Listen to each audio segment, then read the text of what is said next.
ఈ దేశం ఎప్పుడు ఇతర మతాలకి భయపడదు, మీ ధర్మాన్ని మీరు పాటించండి అని స్థానం ఇచ్చే మహోన్నత సనాతన ధర్మం ఇది. కానీ ఆ సహనాన్ని బలహీనతగా భావించి ఆ సంస్కృతిని మేము చంపేస్తాం, ఆ సనాతన ధర్మాన్ని నలిపేస్తాం, నశింపజేస్తాం అంటే అది మీరు ఈ నేల స్వభావాన్ని అర్థం చేసుకోకపోవటమే. ఎన్నికల సమయంలో కొంతమంది బొట్లు పెట్టుకుని ఆలయాలు తిరుగుతారు.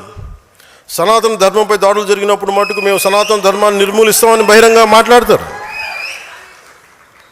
ఏమైనా అంటే మీరు ఎన్నికల సమయంలో అసలు ఒక్కరు మాట్లాడరు, అప్పుడు మాట్లాడరు సనాతన ధర్మం గురించి, ఎందుకంటే ఓట్లు పోతాయి.